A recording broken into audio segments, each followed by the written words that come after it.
After the Detroit Pistons selected Ron Holland in this last NBA draft, there's been a lot of comparisons between Ron Holland and Ausar Thompson, but there are quite a bit of difference between the two as well. I'm going to tell you guys in today's episode what those differences are.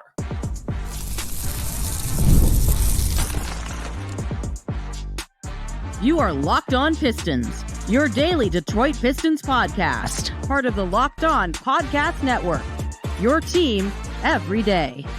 What's the deal? Welcome back to another episode of the Locked On Pistons podcast. Per usual, I'm your host, Kuka Hill. You can find me over on Twitter at Kuka Hill. I want to thank you guys for making Locked On Pistons your first listen of every single day. We're free and available on all your podcast platforms. If you haven't already, head to the YouTube channel at Locked On Pistons. Hit that subscribe button or leave us a 5-star review on whatever podcast platform you're listening to this on. That's another great way to support the podcast. And today's episode is brought to you by GameTime. Download the GameTime app, create an account, and use code LOCKEDONNBA for $20 off your first purchase. Terms apply. You'll hear more about GameTime a little bit later. In today's episode, we're going to be talking about instantly the differences between Ron Holland and Ausar Thompson. There was an ESPN article where the Pistons weren't really featured, but they did receive a vote for potentially the worst offseason in the league. Talk about that. And then also I want to talk about the pairing of Duren and Ausar, a point that I don't feel like even myself, definitely not as many other people in the Pistons community, I don't think I've seen them bring it up, but I should have brought it up before this. I want to talk about that aspect of the pairing. You'll see what I'm talking about a little later. Before we get into Piston stuff, like obviously I have other interests, and I know you guys have other interests too, so I just want to ask you guys. You guys seen the new Deadpool movie? What did you guys think about it? And then what did you guys think about Robert Downey Jr. for my Marvel fans out there? Robert Downey Jr. coming back to play Dr. Doom. Like, this has been a crazy week for me. I'm an MCU nerd. Like, it's been a fun week for me. This has been just an absolute fun weekend. So let me know, all my fellow MCU nerds that listen to the podcast, how you guys feel about all that. Comment section down below or over on Twitter. Again, at Kuka Hill. But anyways, now we can get into some Piston stuff. The differences between Ron Holland and Ausar Thompson. So obviously, ever since the Pistons selected Ron Holland with the 5th overall pick in this past NBA draft, there's been a lot of talk about the comparisons, how similar Ron Holland and Ausar Thompson are, how you drafted basically back-to-back years. The main thing has been you drafted two non-shooters that are hyper athletic, that you want to play defense and, all that other stuff. That's the comparison. That's the easy comparison between the two.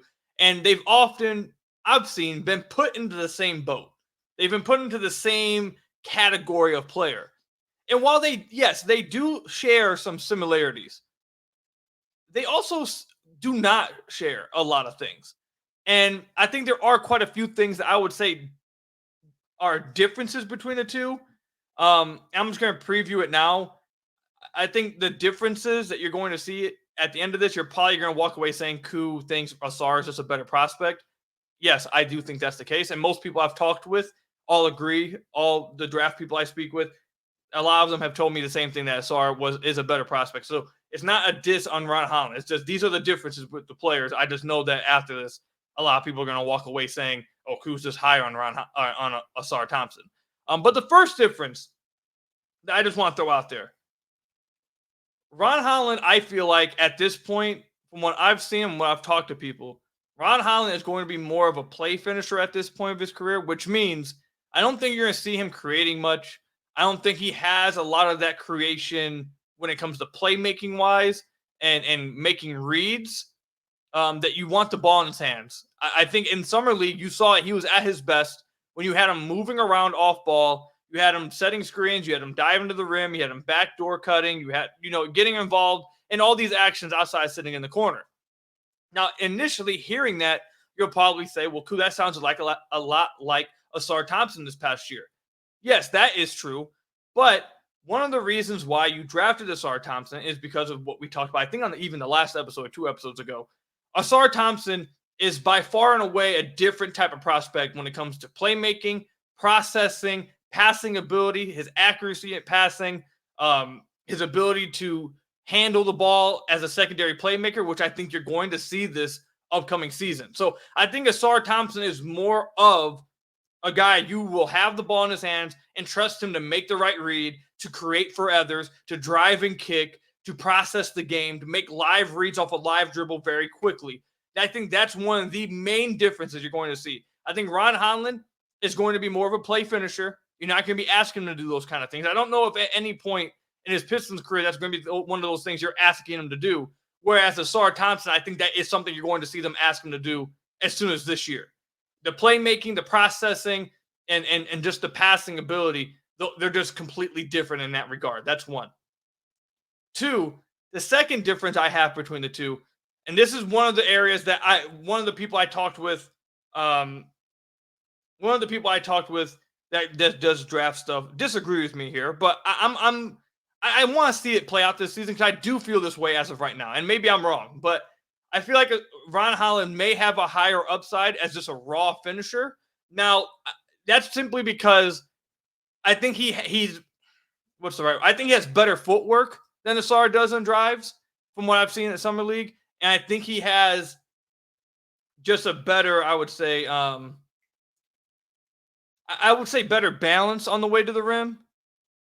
And just better, I think his footwork sizes him up for better finishes, better chances at converting better finishes, if you get what I'm saying. I think Ausar, one of the things I talked about pre-draft with him is that his footwork really makes finishes harder on him. Now, a lot of times he can just jump over somebody and dunk on him. So that saves him a lot of times. But a lot of times when he misses a layup or if he, doesn't convert a layup, it's often because his footwork on the way to the rim isn't that good. And that he often takes off too far away than he should. He doesn't take that extra dribble. So I don't know. Maybe I shouldn't say Ron's a better finisher because I think Ausar could be a pretty good one. And it already is a pretty good one. Like I think he shot like 69% you know what? Let me pull up the exact number. I was literally just looking at this number the other day because I was tweeting out a bunch of Ausar Thompson clips from this past season. I believe he shot around 65% at the rim. But I don't want to just say that. I want to make sure I have the exact number. At the rim he shot. What was his true shooting at the rim was 63.7%. And on the exact percentage was 64%. So right around 65%. So he wasn't even a bad finisher this past year. But I think more as a slasher, like a raw slasher, I think Ron has him a little bit in that regard as a prospect, I think. But that's another difference between the two as well.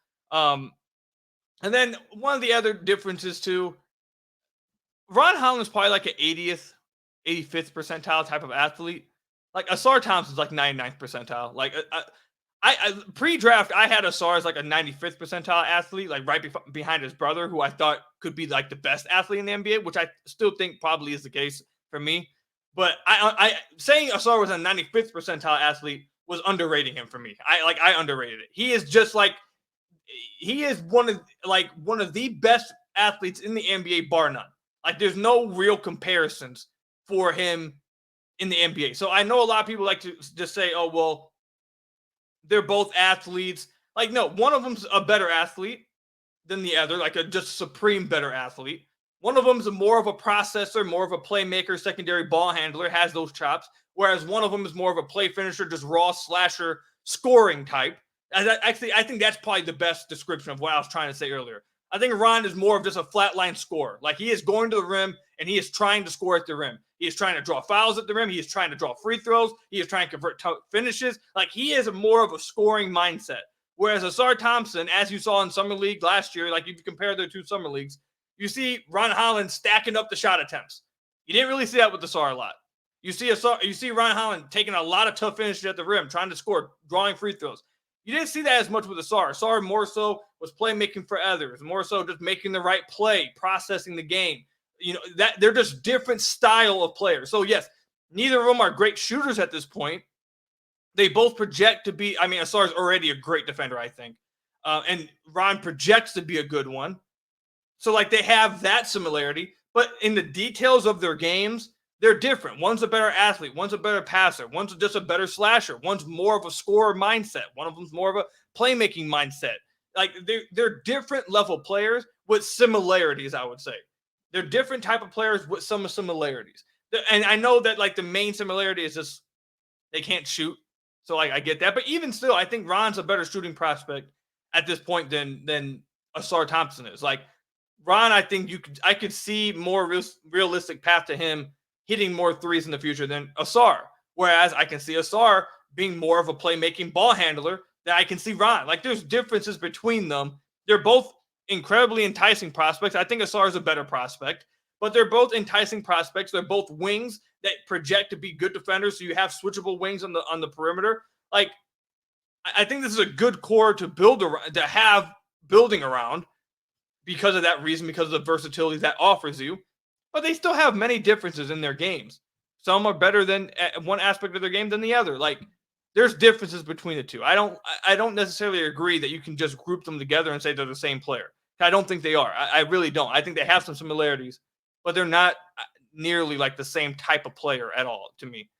But that's where I stand with it. Let me know what you guys think. Comment section down below or over on Twitter at Kuka Hill. How similar or how different are Ron and Ausar Thompson? When we come back, did the Detroit Pistons have the worst offseason? Was Tobias Harris the worst addition to a team this past offseason?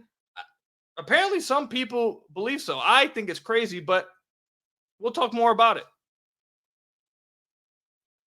GameTime is an authorized ticket marketplace of Major League Baseball, which makes getting tickets faster and easier. Prices on the GameTime app actually go down the closer it gets to the first pitch. With killer last-minute deals, all-in prices, views from your seat, and their lowest price guarantee, GameTime takes the guesswork out of buying MLB tickets.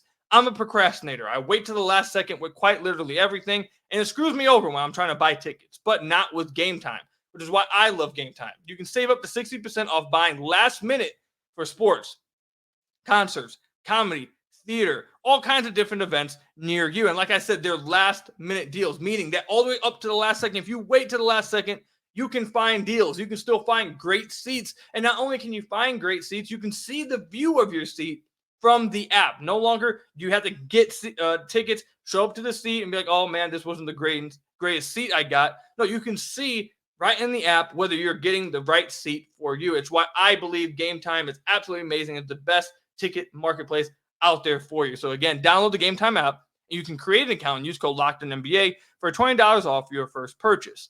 Terms apply.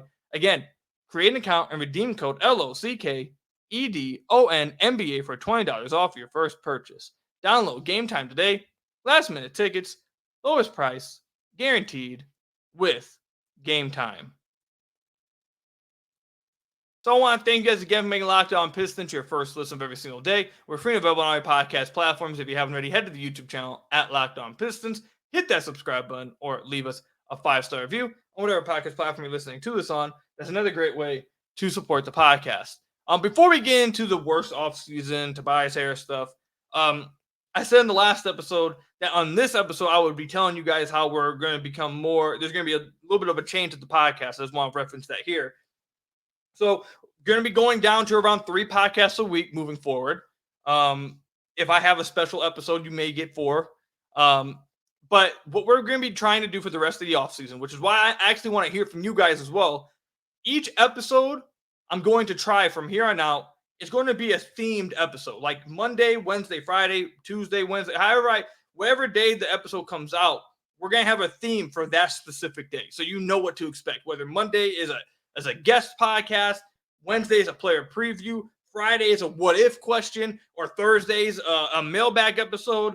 We're going to try to have everything be a themed episode for the rest of this offseason, at least till we get closer to training camp and there's more news that's coming out. So if there's anything that you guys want to have like a themed episode, I know a few years ago we used to have the Are You Drinking the Kool-Aid segment. We kind of abandoned that last year. If you guys want to bring that back, let me know. But if there's any type of themed podcast that you guys would like to see added to the weekly schedule of the podcast, again, let me know. Comment section down below or over on Twitter at Kuka Hill, taking all suggestions. And obviously, I want to record stuff and talk about stuff that you guys want to hear. So again, comment section down below or over on Twitter at Kuka Hill, what you guys would like to add. This is stupid. I'm just gonna call it flat out what I think. This is stupid. I'm honestly shocked that I'm having to come on this podcast and talk about this. Part of it may be because we're in the dead parts of the offseason. That's true. But the fact is this was even something like voted. It's crazy to me. So ESPN organized an article where you ask a bunch of executives, scouts, etc. It's like a poll, and they ask you different questions, and obviously they vote on it. And then they give you a little blurb for some reasons for the voting and all that. So one of the questions that was asked in this ESPN article was, who had the NBA's worst offseason? You have the Denver Nuggets getting 6 votes, which, okay, that makes sense. I understand why someone would say that. The Bulls at 5, I get that one. The Clippers at 4, get it. Completely get it. The Lakers, I get it. The Knicks, even that, I don't really understand. I guess if you just don't like the Mikal Bridges trade, like, okay. And then also getting a vote is the Detroit Pistons. They didn't provide an explanation for that vote, which I get. There's only one vote, and the Pistons are the Pistons. Like, no one wants to talk about them. Fair enough, I guess. But what's the reasoning behind the worst offseason? I really don't get how you can. I can get that you maybe don't think it was the best offseason or a great one, I guess. But the worst one, what did they do that was bad? They moved on from Monty, which was clear as day needed to happen. If they would have brought back Monty, they should have led this poll. If they brought back Monty Williams, I think they should have got how many people voted in this? 6, 11, 15, 16, 17, 18. All 18 votes should have went straight to the Pistons if they brought back Monty. But they got rid of Monty. First year into a 5-year contract, or potentially a 5-year contract, but could have been like an 8-year contract. Either way, they got rid of Monty in a first year of a long-term contract. Most teams wouldn't do that.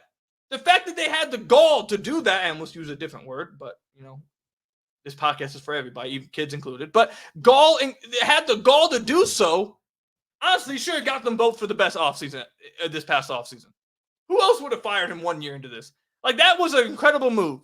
Moving on from Monty and not bringing him back and allowing him to continue to sabotage the team, that should have been an immediate reason to vote for them having the best offseason. They moved on from Troy Weaver, who had the last 4 years to try to do something and instead provided probably the worst 4-year stretch in Pistons history and provided the worst season in Pistons history. So they moved on for the 2 guys responsible for that. That instantly should have made it at least an okay offseason. Like, at least instantly an okay offseason. Then you bring in Trajan, which if you just don't want to grade Trajan's hiring because you don't know much about, I guess, just leave it alone. You bring in JB Bickerstaff, which even if you're not a fan of JB Bickerstaff's hiring, I don't know how you can just hate it. Like, at the very least, you have to be like uneven about it, which, again, you can't be the worst offseason. What just happened? My camera just went. Hello. Okay, camera's back on. Sorry, everybody that watching on YouTube for the camera situation. I don't know what just happened. I don't know if my Wi-Fi went out for like a quick second. I don't know what just happened. Either way, they need to acquire shooters. They need to acquire veterans. They need to space the floor. And they went out and they acquired Tim Hardaway Jr., they acquired Malik Beasley, they acquired Tobias Harris, and they re-signed Simone Fontecchio on an incredible deal. I need to understand where this bad offseason, or worse, not just bad, worst offseason vote possibly coming from. I need to speak with the person who did that vote. If you gave Tobias a long-term deal, then maybe I get it. But all of those deals that you did are short-term deals that don't handicap you long-term while also providing an answer to an immediate issue. I'm shocked. I don't know how the Pistons could even get one vote. Even one vote. The only thing that I could understand people questioning, and I've seen people question it, which I get it. I'm not going to sit here and say I agree with it, but to act like you don't get it would be disingenuous. People saying that the Ron Holland pick didn't make sense. Look, I don't have a problem with the Ron Holland pick. I get why Trajan made it, but if someone wants to make the argument that they don't understand it and they didn't like the pick, I see where they're coming from. To sit here and act like that they're insane and don't have an argument to stand on, that would be disingenuous. I'm not going to do that. But that's literally the only part of the offseason where I could sit here and say that you maybe didn't like a move they made. Maybe JP Bickerstaff's move, but like even that, maybe not thinking it was a great hiring, but thinking it was like a bad hiring. I'm not sure how you could say that. Like, I just don't get it. I really don't see the possibility for worst offseason. What did they do that could qualify for worst offseason? I don't see that. But then if you move on to the article, you then see them get asked what was the worst signing or worst addition this offseason, etc. One vote goes to Tobias Harris to Detroit. Again, another one of those ones where I don't comprehend how that is like a bad move. I still don't get it. Or not worst move. Let me correct myself. I'm sorry. It wasn't, the question wasn't the worst move. The most surprising move of the NBA offseason. I don't understand how that's surprising at all. The Pistons went after Tobias. Tobias was linked to the Pistons since December. He's had connections in Detroit. I feel like anyone with any type of inside info or like sources should have known for a while that he was coming to Detroit. He has ties to Detroit. His wife is from Detroit. He has family ties here. He has a house. Like, I feel like you should have known this. Tied with the fact that he provides what the team immediately needed, plus the fact that he's already played in Detroit, plus with the fact he wanted to be in Detroit. Don't get how that was surprising at all either. There was also a vote for Monty Williams being fired. That shouldn't have been surprising. He needed to go. He should have been gone in December, but I'm not going to really get into that one. So, but really, I just want to talk about the worst offseason part. I don't get it. I truly don't. If you have an idea for why they voted worst offseason, let me know. Comment section down below or over on Twitter at Kukahill, because I can't find the argument. I truly cannot. I'm not sitting here saying they should have been graded the best offseason. Not saying that. Not even saying they should have been given a B. Not even saying they should have been given a B. But potentially an F-. Like, I don't see it, dog. I really don't. So, again, if you guys see it, you guys have the argument for you guys got to let me know. Comment section down below or over on Twitter at Kukahill. Now, I want you guys to stay tuned for this final segment, because I think this final segment is incredibly important and something I don't think I've seen many people really dive into this offseason. So stay tuned. Incredibly important stuff on two pieces of the Pistons' young core, Jalen Duren and Ausar Thompson. So I want to thank you guys again for making Locked On Pistons your first listen of every single day. We're free and available on all your podcast platforms. If you haven't already, head to the YouTube channel at Locked On Pistons. Hit that subscribe button or leave us a 5-star review on whatever podcast platform you're listening to this on. That's another great way to support the podcast. All right, so look. I have been very, very vocal. I'm going to remain vocal. That if the Pistons could get a stretch 5 next to Ausar Thompson, and not to say Ausar has to be the starting 4, but if you get a stretch 5 with Ausar Thompson in the starting lineup, like, it would be lethal. I remain on that island. If you can get one, if you can get a stretch 5, a good stretch 5 to play as your starting center, I think it unlocks all kinds of different things.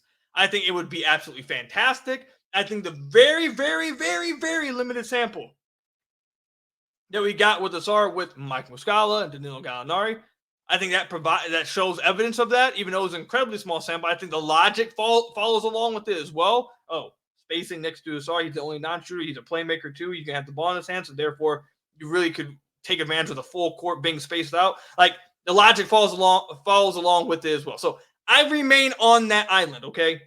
If they can get one. I understand it's easier said than done. It's hard to get one of those, especially one that can shoot threes and also not just completely give up on defense. Like, it's hard, okay? I get it. But if you can get one, I still remain that I think that's the best way to go. However, I have my reservations about Ausar Thompson and Jalen Duren being able to play together offensively. I do. I have reservations.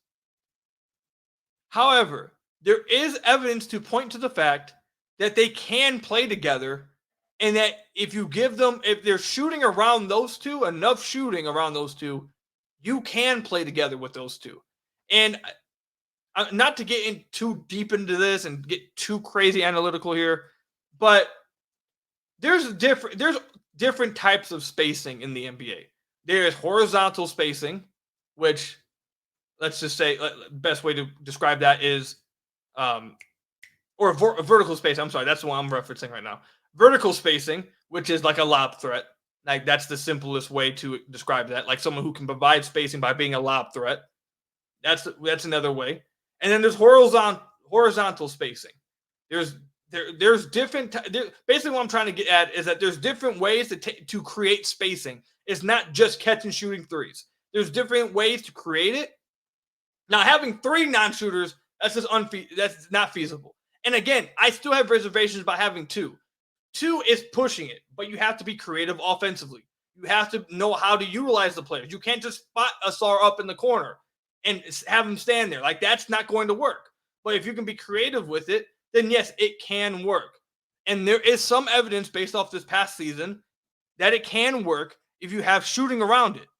The 4-man lineup of Cade Cunningham, Jalen Duren, Simone Fontecchio, and Ausar Thompson played 134 minutes together.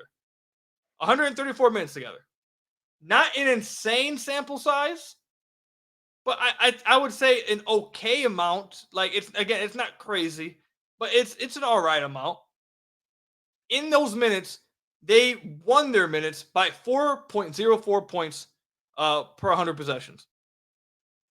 Their offensive rating in those minutes was 113.0, which would have them as around the 21st ranked offense in the NBA. Not great, below average offense. But then defensively, you had a defensive rating of 108.96, which would have you as the second best defense in the NBA. Now, do I think either of those would be what the Pistons actually finished off with if they just ran those 4 guys? Am I saying that's just a solution? Therefore, the Pistons are going to be the second best defense in the league? No, that's not what I'm saying. It would probably balance out a little bit more as the sample got bigger. You probably would level out both ways. It would probably level out a little bit. However, that provides reason to believe that if you play Jalen Duren and Ausar Thompson, you have spacing around them, it can work. You can still win your minutes. And actually having Ausar Thompson out there with spacing around him and Jalen Duren actually helps the defense because it cuts down on turnovers offensively because you still have some spacing. And you have your best defender on the floor at the point of attack, which is Ausar Thompson, which then helps Jalen Duren on the defensive end as well, cuts off more drives, takes away the amount of opportunities or the amount of chances that Jalen Duren has to take at the rim, the amount of reads he has to make, the amount of decisions he has to make at the rim. You cut those down along with cutting down on turnovers, which results in easy fast break points. There's reason to believe it could work. There is this evidence. And for those of you guys out there, let's go ahead and just throw Jaden Ivey with those 4 guys. What did the lineup look like with those 5 guys? So those 5 guys, and mind you, Jaden Ivey wasn't even that good of a shooter this past year. Below average 3-point shooter. But he provided some kind of offensive threat. Okay, he provides some kind of offensive threat, but still not the best. Not like this is not like the expected like guy you'd want out there with it, in my opinion. Like you can have, and like we talked about in the last episode, you could have a lineup of Cade, Ausar, Simone Fontecchio, Tobias Harris, and Jalen Duren. Much better spacing, a better offensive player, or let's say a better scorer. Actually, you know what? No, I'm just going to say it. A better offensive player and Tobias Harris on the floor. But that again, that's the expected one this season, I think. But even with just Jaden Ivey in there, again, an offensive threat, getting to the basket, speedy guy. Like everyone knows what Jaden Ivey can do. Wasn't that great of a shooter. Even in those minutes, 113 minutes played, they had a 3.9 net rating. Again, they had around the 21st ranked offense if you went across the NBA season at 113.56. And then they still had the second best defense, or let's say they would have had the second best defense over the season long at 109.66 defensive rating. So again, if you provide spacing around those guys, if you provide a functional lineup around those two, a limited amount of sample that we have says it can work. Now, again, do I think it's the most optimized? Do I think it would be better with the stretch 5? Yes.